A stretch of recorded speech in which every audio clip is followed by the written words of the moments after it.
지난 편에서 저는 며느리가 될 지은이의 집 앞에서 충격적인 말을 들었습니다. 시어머니 세탁소에서 창피해요. 결혼식에 안 오시면 좋겠어요. 그 말을 듣고 집으로 돌아온 저는 그날 밤 잠을 이룰 수 없었습니다. 오늘은 그 이후의 이야기를 들려드리겠습니다. 그날 밤 저는 침대에 누워 천장만 바라봤습니다. 지은이의 목소리가 계속 귓가에 맴돌았습니다. 시어머니가 세탁소, 솔직히 좀 창피하지 않아? 가슴이 답답했습니다. 새벽 5시가 되어서야 겨우 눈을 붙였는데 알람 소리에 깼을 때는 이미 7시였습니다. 평소보다 늦은 시간이었습니다. 서둘러 세탁소로 향했습니다. 문을 열고 들어섰습니다. 평소처럼 일을 시작하려고 했지만 손이 제대로 움직이지 않았습니다. 다림질을 하다가 멍하니 서 있기도 했고 손님이 물어보는 말에 제대로 대답하지 못하기도 했습니다. 사장님, 괜찮으세요? 얼굴이 안 좋으신데. 단골 손님 한 분이 걱정스럽게 물었습니다. 저는 억지로 웃으며 대답했습니다. 네, 괜찮습니다. 그냥 좀 피곤해서요.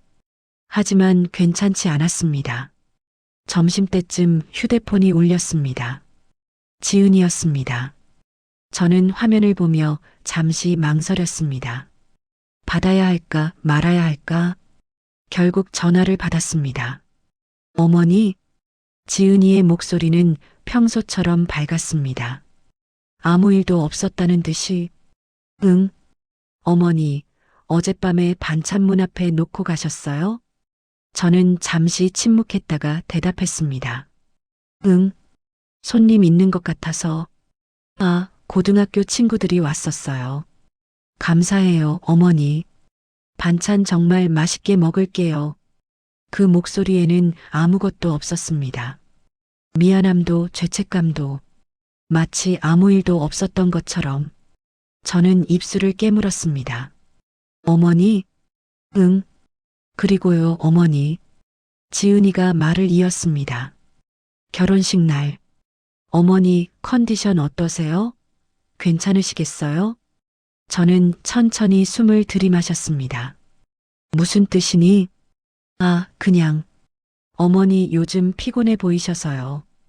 혹시 몸이 안 좋으시면 무리하지 마시고 집에서 쉬세요. 목소리 속에 묘한 기대가 섞여 있었습니다. 아프다고 하세요라고 말하고 싶어 하는 기대. 저는 조용히 말했습니다.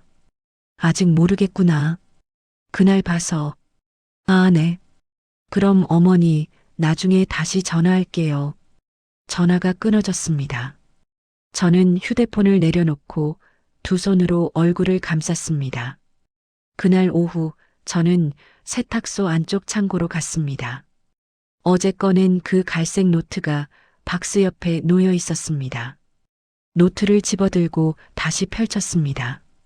페이지를 넘겼습니다. 그 드레스 디자인이 나왔습니다. 저는 휴대폰을 꺼내 지은이가 며칠 전에 보낸 사진을 찾았습니다. 어머니, 제가 입을 드레스예요. 너무 예쁘죠? 빈티지 샵에서 찾았는데 완전 제 스타일이에요. 사진 속 드레스를 봤습니다. 그리고 노트의 디자인을 봤습니다. 두 개를 나란히 놓고 비교했습니다. 틀림없었습니다. 목선의 레이스 패턴, 정확히 7개의 꽃잎이 겹쳐진 디자인이었습니다. 허리선의 커팅, 왼쪽에서 오른쪽으로 살짝 비스듬하게 내려가는 독특한 선이었습니다. 뒷면의 단추, 29개의 작은 진주 단추가 일렬로 늘어선 디자인이었습니다. 제 손으로 그린 것이었습니다. 1995년 파리 무대에 섰던 바로 그 드레스. 지은이는 모를 것입니다.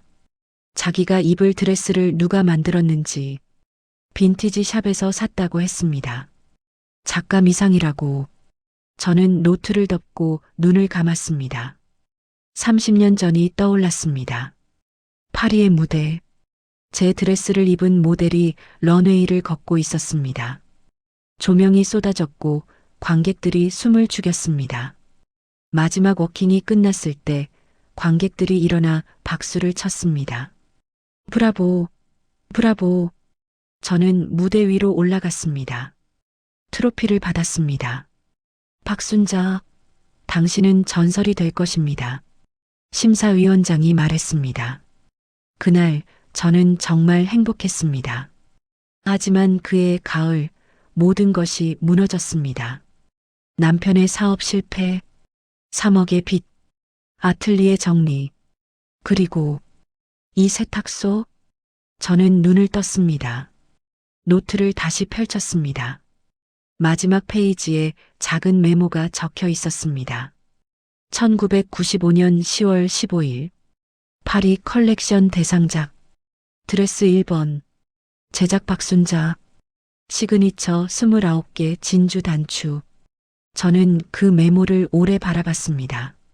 그리고 문득 궁금해졌습니다. 지은이는 그 드레스를 어디서 샀을까? 어떻게 그 드레스가 빈티지 샵까지 갔을까? 30년 전 저는 아틀리에를 정리하며 모든 것을 팔았습니다. 원단들도 재봉틀도 샘플 드레스들도 급하게 돈이 필요했으니까요. 그 중 하나가 지은이의 손에 들어간 것이었습니다. 아이러니했습니다. 제 며느리가 저를 창피해하는 그 며느리가 제가 만든 드레스를 입고 결혼식을 올릴 것이었습니다.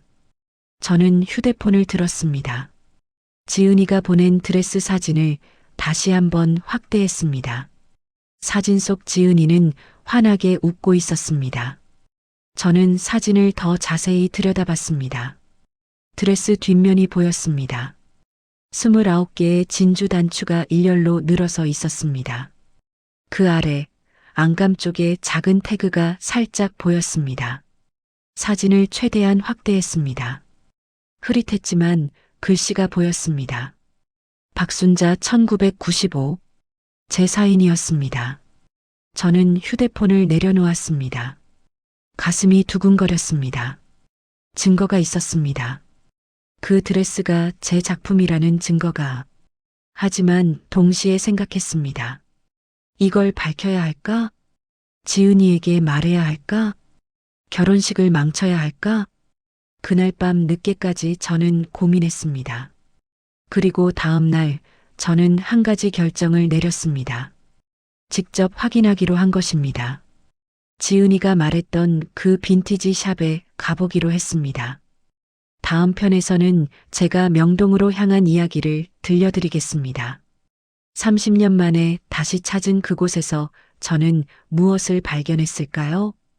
구독하시고 내일 같은 시간에 다시 만나요.